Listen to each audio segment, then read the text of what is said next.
ประเทศลาวอีหยังก็พัฒนาเบิดพัฒนาขี่กูนี่เบิ่งทำไมอันน้ำมันหั่นน่ะจัดการทำไมเรื่องซ้ำนี้ยังจัดการบ่ได้อันพัฒนานี่พัฒนาอีหยังก่อนงึดแฮงเนาะนี่ก็เป็นคอนเทนต์ครีเอเตอร์คนลาวที่ว่าอาศัยอยู่ในประเทศไทยมักจะด้อยค่าประเทศลาวและไปเสิร์ชสู่ประเทศไทย Time to share สวัสดีท่านผู้ชมกลับมาพบกับรายการทำทูแสสำหรับหัวข้อที่เราอยากจะนำเสนอก็คือประเด็นร้อนทางสังคมซึ่งหลายคนอาจจะเห็นในโซเชียลของเราในปัจจุบันก็คือกำลังดุเดือดในตอนนี้ก็คือคอนเทนต์ครีเอเตอร์คนลาวที่อาศัยอยู่ในประเทศไทยมักจะด้อยค่าประเทศลาวเพื่อเสิร์ชสู่ประเทศไทยเดี๋ยวไปเบิ่งคลิปสั้นๆนำกันก่อนแล้วก็จะมีคลิปยาวในช่วงท้ายของรายการประเทศลาวอีหยังก็พัฒนาเบิดพัฒนาขี่กูนี่เบิ่งทำไมอันน้ำมันหั่นน่ะจัดการทำไมเรื่องซ้ำนี้ยังจัดการบ่ได้อันพัฒนานี่พัฒนาอีหยังก่อนงึดแฮงเนาะคลิปดังกล่าวกลายเป็นประเด็นออกมาเป็นช่วงๆเนาะคือคอนเทนต์ส่วนใหญ่เป็นการอวยหรือว่าการประจบประแจงประเทศเพื่อนบ้านและก็สร้างความแตกแยกในสังคมทั้งภายในและการระหว่างประเทศคือที่เฮาเว้าถึงในปัจจุบันก็คือแฟนเพจเคียว Channel ซึ่งว่า Channel เพิ่นสะกดบ่ถูกเนาะมีผู้ติดตามณปัจจุบันก็คือ 115,000 คนในแฟนเพจท่านแฟนคลับใหญ่ๆก็คือจะเป็นคนลาวและก็คนไทยปัจจุบันบุคคลดังกล่าวเป็นแรงงานและก็อาศัยอยู่ในประเทศไทยเวียกเสริมของเราก็คือการสร้างคอนเทนต์ลงแฟนเพจเป็นหลักและก็ซ้ำห้องก็จะเป็นช่อง TikTok แต่ว่าบ่ปรากฏเห็นในช่อง YouTube ในคอนเทนต์ส่วนใหญ่เป็นไปในแนวทางเรื่องของการอวยและก็การประจบประแจงคนไทยบางกลุ่มโดยการเหยียดบ้านเกิดเมืองนอนของตนเองและก็การเหยียดเพื่อนบ้านอย่างกัมพูชีเพื่อเอาใจแฟนคลับเฉพาะกลุ่มที่มีลักษณะชาตินิยมสุดโต่งคือฟีดแบ็กจากช่องของเรานอกจากฐานแฟนคลับของเราก็คือสังเกตจากคอมเมนต์ในแต่ละคลิปเห็นได้ชัดว่าสร้างความแตกแยกและก็สร้างความเล่าซ้านในสังคมทั้งภายในสปป.ลาวและระหว่างประเทศก็คือตัวอย่างแฟนคลับคนลาวและคนไทยเขาไปคอมเมนต์ตอบโต้กันไปมาซึ่งเป็นการตอบโต้ในทางแตกแยกและก็จะอาจก้าวไปสู่ปัญหาเรื่องความสัมพันธ์ระหว่างประเทศของเราและไทยได้ซึ่งหลายคนอาจจะได้เข้าไปอ่านคอมเมนต์ในช่องของเราก็จะเห็นได้ว่าคนลาวและคนไทยเขาไปตอบโต้กันแบบดุเดือดค่อนข้างที่จะหุนแรงคือปรากฏการณ์คนสาบแช่งทั้งประเทศที่ว่าเคยเกิดขึ้นในช่วงที่ผ่านมากลายเป็นข่าวใหญ่กลายเป็นประเด็นใหญ่ในสังคมที่สร้างความดุเดือดให้กับกลุ่มที่เป็นคอนเทนต์ครีเอเตอร์คือกันก็คือออกมาอัดคลิปค่อนข้างที่จะตอบโต้หุนแรงกับประเด็นที่เกิดขึ้นก็คือเท่าเคียวเจ้าของช่องเคียว Channel เคยด้อยค่าประเทศลาวว่าสปป.ลาวบ่พัฒนาบ่มีความเจริญและก็บ่มีหยังดีสู่ประเทศไทยอันนี้คือประเด็นที่เกิดขึ้นก่อนหน้านี้ก็คือกลายเป็นเรื่องเดือดๆในโซเชียลของลาวคือตอนนั้นเกิดกระแสตีกลับอย่างหุนแรงจากคนลาวทั่วประเทศจนผู้เกี่ยวต้องได้ลบคลิปออกจากช่องของผู้เกี่ยวเองถึงจะลบคลิปต้นเรื่องออกไปแล้วแต่ว่ากระแสก็ยังคงหุนแรงหลายคนก็ยังออกมาอัดคลิปมีการตอบโต้แบบดุเดือดจนสุดท้ายเท่าเคียวได้ยอมออกมาขอโทษสังคมบอกว่าตัวเองหูเท่าบ่ถึงการจึงได้เว้าแบบนั้นออกไปหลังจากนั้นเหมือนว่าสถานการณ์มันจะดีขึ้นแล้วและเหมือนว่ามันจะจบลงด้วยดีเพราะว่ามีการออกมาขอโทษขอโพยกันคักแน่จนมาฮอดเวลา 11:47 นาทีของวันที่ 11 เดือน 3 ปี 2026เท่าเคียวได้อัดคลิปเว้าถึงการข่มขู่และการกลับมาด้อยค่าประเทศลาวอีกครั้งหนึ่งเดี๋ยวเราจะให้ท่านผู้ชมได้ไปเบิ่งคลิปเต็มนำกันเลยเขียวมีคลิปนึงอยากให้ทุกคนเบิ่งเนาะเพราะว่าอ้ายคนนี้ลาวก็ถือข่มขู่คุกคามคล้ายๆข่อยเลยเนาะทุกคนและในคลิปนี้ก็ยังมีการถึงข่อยเนาะถึงข่อยคิดว่าอ้ายคนนี้ลาวก็อาจสิไปเว้าเกี่ยวกับประเทศลาวคือการลาวถึงถือข่มขู่แบบนี้นะทุกคนเนาะเดี๋ยวเราไปเบิ่งคลิปกันก่อนเนาะทุกคนเป็นห้องนอนก็ดอกเป็นห้องนอนยังจานเก่ามีเฮ็ดปุ๋ยนะเปรียบคือบอกหมอแค่นั้นนะพอสนาดาเฮาสิลงคลิปนั่นก็คิดแล้วจังค่อยเว้าอันบ่แม่นเว้าแล้วค่อยคิดมันผิดคิดแล้วจังค่อยเว้าแล้วมันคือสิ่งใดที่มันดีๆนะถ้าว่าออกไปแล้วมันคือน้องสิเฮ็ดคลิปเฮ็ดหยังก็อย่า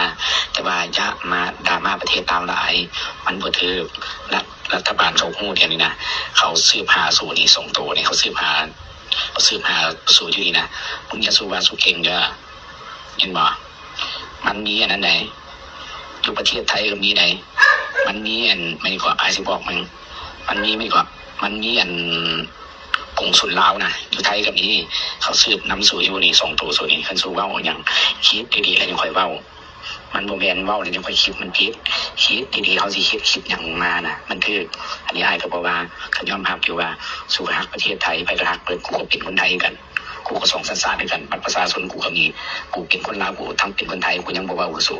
เพราะฉะนั้นคิดดีๆค่อยเว้าเด้ออาสิบอกเด้อเดี๋ยวนี้เขายังนำสู่อยู่นี่กงสุลลาวอยู่ไทยนะไม่ได้ละกูสิบอกว่าให้เตือนดีๆเพราะฉะนั้นเขียวออกมาขอโทษซะคันขอโทษประเทศอันคนลาวเบิดนี่นะเป็นประเทศลาวนะเขาสิให้อภัยมึงคันขอโทษได้คันบ่ขอโทษมึงลาวว่ากงสุลลาวที่นี่เขานำหาสู่อยู่นี่สู่สิไปอยู่ใส่ประเทศไทยมึงเข้าใจไงคนไทยนะมันหน้าไว้หลังรอบเขายั่วสู่มึงรู้ป่ะเขายั่วสู่ลงหิวเขายั่วสู่ด่าประเทศลาวด่ามาประเทศลาวสุดท้ายมาแล้วสู่สิ่งนี้บนอยู่ป่ะสุดท้ายมาสู่กับเป็นคนลาวสู่กับมาตายอยู่ลาวเก่าเพราะฉะนั้นล่ะเฮ็ดให้มันทีทวนคิดดีๆเล่นควายเว้าพวกแม่นเว้าเล่นควายคิดได้คิดดีๆเล่นควายเว้าเฮาสิเฮ็ดหยังออกมาก็ยากแต่ว่าทุกคนก็ให้อภัยแต่ว่าคิดดีๆเด้ออ้ายบอกคิดดีๆเล่นควายเว้าคนลาวนะเกิดมาเป็นคนลาวเราต้องหักชาติเราต้องหักคนลาวเราเดี๋ยวนี้มึงมาเบิ่งแม่อันใดก็พัฒนาเบิดอยู่ประเทศลาวนะเพราะฉะนั้นมึงอย่าด่ามาอะไรนี่คือคำเว้าของมนุษย์ธรรมเนาะเห็นคนเฮานี่มีความคิดต่างกันก็มาเว้ามาข่มขู่คุกคามเนาะเป็นมนุษย์ธรรมเป็นคนที่บ่มีความคิดอีหยังเลยซุมื้อนี้โลกเขาไปฮอดใส่แล้วเนาะไอ้ที่คิดเห็นต่างก็คือกลายเป็นปรปักษ์เป็นศัตรูไปเบิดเนาะคิดบ่ได้บ่เรื่องแบบนี้ฮู้บ่ว่าสิ่งที่เจ้าเว้ามาหั่นมันผิดเนาะผิดหม้องใดความคิดนี่มันบ่แม่นความคิดของคนปกติทั่วไปมันเป็นความคิดของพวกเผด็จการหัวหุ่นแหงเนาะสิ่งที่เจ้ามาเว้ามานั้นมันผิดเนาะมันผิดเห็นคนเป็นพักเป็นหญ้าบ่ที่เขาที่ฆ่าที่ตีอยู่ประเทศไทยเจ้าก็ยังจิตามมาฆ่ามาตีบ่เจ้าคิดว่าประเทศไทยเป็นบ้านป่าเมืองเถื่อนแม่นบ่มาเบิ่งก่อนบ้านเมืองเขาเนาะมันบ่ได้ง่ายคือที่เจ้าเว้าเนาะและสิ่งที่ความคิดของคนเฮานี่นะมันบ่คือกันเนาะอ้ายแล้วก็เว้าส่วนของลาวค่อยก็เว้าส่วนของค่อยมันบ่มีไผผิดไผถูกและการที่เจ้ามาข่มขู่แบบนี้มันถือว่าเป็นการข่มขู่คุกคามเป็นการเฮ็ดผิดอย่างร้ายแรงต่อมนุษย์ด้วยกันการนั้นเนาะเป็นพนักงานรัฐเป็นพนักงานรัฐเนาะแต่ว่าถือสองสัญชาติแม่นบ่เจ้าอยู่ไสอยู่ไทยหรือว่าอยู่ลาว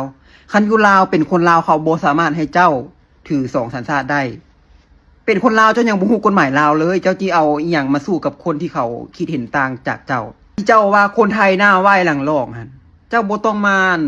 สอนดอกเนาะคนลาวที่เขามาเฮ็ดเวียกอยู่ไทยเขาฮู้ดีเนาะว่าคนไทยเป็นจังไดบ่ต้องมาบอกมาสอนเขาฮู้ดีกว่าเจ้าอีกเนาะว่าคนไทยนี่เขานิสัยดีบ่หรือจังไดเจ้าบ่ต้องมาเฮ็ดให้คนลาวอยู่ในไทยนี่สั่งคนไทยประเทศลาวอีหยังก็พัฒนาเบิดพัฒนาขี่กูนี่เบิ่งทำไมอันน้ำมันหั่นน่ะ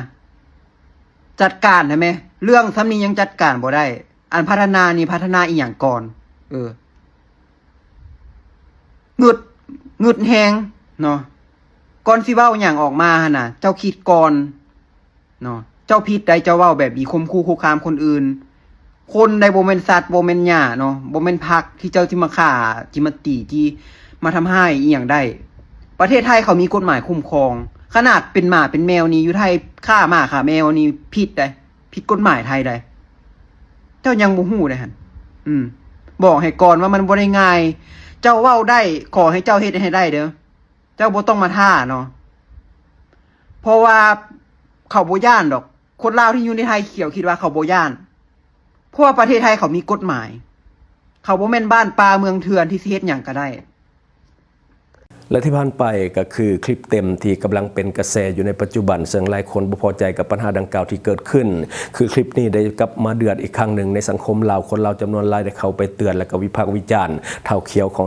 ค่อนข้างที่จะหลายเนื่องจากว่าข้าพเจ้าได้ตัดคลิปดังกล่าวลงในแฟนเพจของข้าพเจ้าใช้เวลาประมาณ 2-3 ชั่วโมงมีคนเข้าไปแสดงความคิดความเห็นเกิน 2,000 คอมเมนต์เนื่องจากว่าเป็นกระแสค่อนข้างที่จะไปในทิศทางเดียวกันก็คือโจมตีและก็สาปแช่งซะส่วนใหญ่สังเกตจากการแสดงออก และก็คำบอกคำจาของเฒ่าเขียวแม่นบ่ได้สำนึกและก็บ่ได้รู้สึกผิดด้วยซ้ำว่าตนเองกำลังเฮ็ดหยังผิดแน่เรามาถึงจุดที่บ่มีภัยสามารถตักเตือนได้และก็บ่สามารถที่จะห้ามปรามได้แล้วเชื่อว่าพ่อแม่และก็บุคคลในครอบครัวของเราน่าจะมีการปรับปรามหรือว่าจะมีการตักเตือนแต่ว่าผู้เกี่ยวน่าจะบ่ฟังและบ่หยุดพฤติกรรมในการออกมาแสดงความคิดความเห็นต่อกับปัญหาต่างๆในสังคมโดยเฉพาะการด้อยค่าประเทศตัวเองก็คือสปป.ลาวและประเทศกัมพูชาเพื่อเอาใจแฟนคลับบางกลุ่มลักษณะของลาวในตอนนี้บ่ต่างหยังกับข่าวที่เป็นประเด็นที่ออกก่อนหน้านี้ก็คือบ่าวโมแคนที่มีคนเตือนแต่เราก็บ่ฟังสุดท้ายจุดจบบ่ค่อยดีปานใดตอนนี้เราเชื่อมั่นว่าประเทศไทยและก็กฎหมายของประเทศไทยจะสามารถคุ้มครองให้เราปลอดภัยได้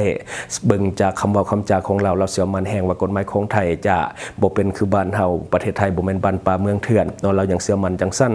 เราคงยังบ่ฮู้โตด้วยซ้ำว่าเราได้สร้างศัตรูทั้งภายในและก็นอกประเทศเนาะก็คือได้สร้างศัตรูไปทั่วประเทศตอนนี้คนก็บ่มักหน้าเราค่อนข้างที่จะทั่วประเทศตอนนี้ก็คือความปลอดภัยความเป็นสิ่งที่เราต้องใส่ใจเป็นอันดับแรกๆหรืออันดับต้นๆบอกโดยความเป็นห่วงอยากให้สร้างคอนเทนต์อยู่ในสื่อโซเชียลนานๆเนาะสิ่งหนึ่งที่เฒ่าเขียวควรรับรู้ไว้ก็คือสปป.ลาวและราชอาณาจักรไทยได้มีการลงนามในสนธิสัญญาว่าโดยการส่งผู้ร้ายข้ามแดนก็คือ extradition treaty ก็คืออย่างเป็นทางการซึ่งว่ามีผลบังคับใช้ตั้งแต่ปี 1999 หรือว่าพศ 2542 เป็นต้นมาจนฮอดปัจจุบันจุดประสงค์หลักๆและก็เงื่อนไขสำคัญเรื่องของการส่งผู้ให้ข้ามแดนก็คือการร่วมมือด้านยุติธรรมก็คือเพื่อบ่ให้ผู้ที่ว่ากระทำผิดกฎหมายใส่ประเทศเพื่อนบ้านเป็นบ่อนหลบภัยและต่อมาก็จะเป็นประเภทของความผิดก็คือส่วนใหญ่จะเกี่ยวข้องกับคดีอาญาที่หายแห้งซึ่งกฎหมายของทั้งสองประเทศกำหนดว่าเป็นความผิดหรือว่า double criminality เช่นคดียาเสพติดการฆ่ามนุษย์การฉ้อโกงทรัพย์หรือว่าอาชญากรรมข้ามชาติข้อยกเว้นก็คือโดยทั่วไปแล้วสนธิสัญญาจะมีข้อยกเว้นสำหรับคดีทางการเมืองหรือว่าคดีที่เกี่ยวข้องกับเรื่องของการทหารขึ้นกับการพิจารณาของศาลและก็รัฐบาลของประเทศที่ถึงห้องคออันนี้ก็คือขอยกเว้นบัดนี้เฮามาเบิ่งขั้นตอนโดยย่อก็คือการห้องคอก็คือประเทศต้นทางจะส่งคำห้องผ่านช่องทางของการทูตก็คือจะให้สถานทูตเป็นผู้ประสานงานตัวอย่างถ้าว่าลาวต้องการโตเฒ่าเขียวอยู่ไทยก็คือจะประสานงานไปทางสถานทูตก็คือสถานทูตของเราอยู่ในประเทศไทยก็จะเป็นหน้าที่ในการนำพานอกจากจะเป็นลักษณะแบบนั้นการตรวจสอบก็คือกระทรวงยุติธรรมหรือว่าองค์การอัยการของประเทศปลายทางจะตรวจสอบเอกสารและก็หลักฐานต่างๆการพิจารณาของศาลก็คือศาลจะเป็นผู้ตัดสินว่าบุคคลนั้นอยู่ในข่ายที่ต้องส่งตัวข้ามแดนตามสนธิสัญญาหรือบ่นอกจากสนธิสัญญา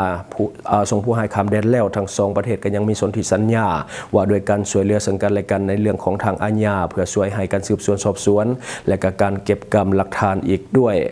อันนี้คือเรื่องของสนธิสัญญาส่งผู้ให้ข้ามแดนระหว่างสปป.ลาวและก็ราชอาณาจักรไทยที่มีมาตั้งแต่ปี 1999 เนาะฉะนั้นหลายคนที่ว่า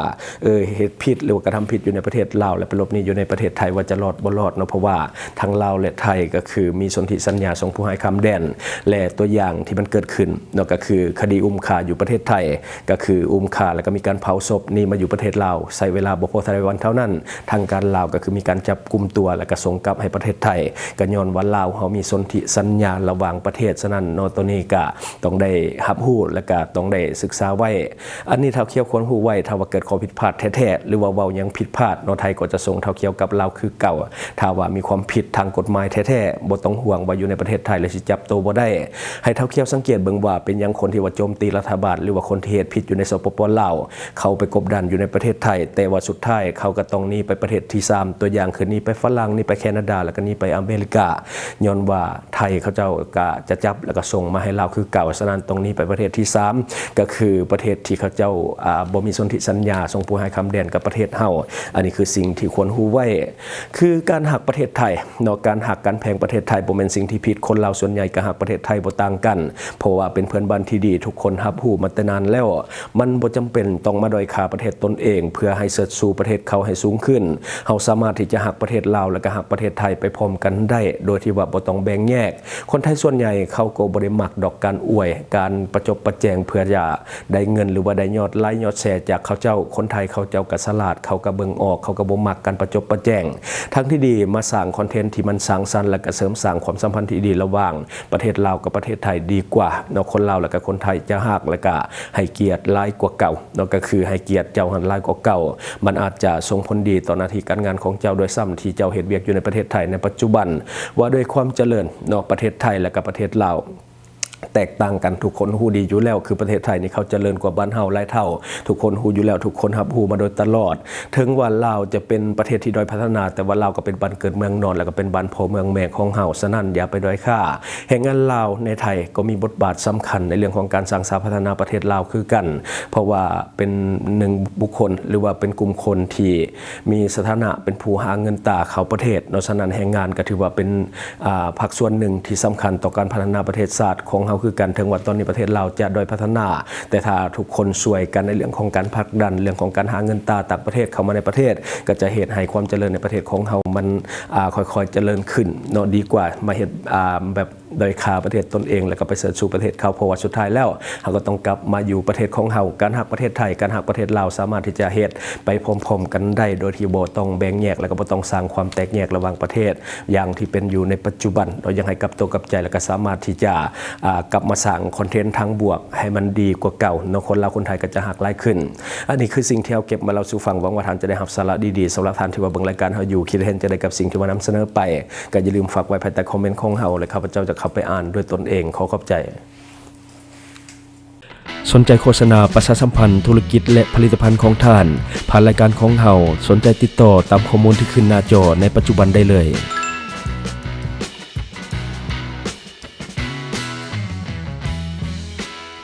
อยู่เมืองลาวใช้แต่เงินกีบลาวและส่งเสริมผลิตภัณฑ์ภายในเพื่อลดพรการนำเข้าสินค้าและแก้ปัญหาเงินตา Subscribe for more video.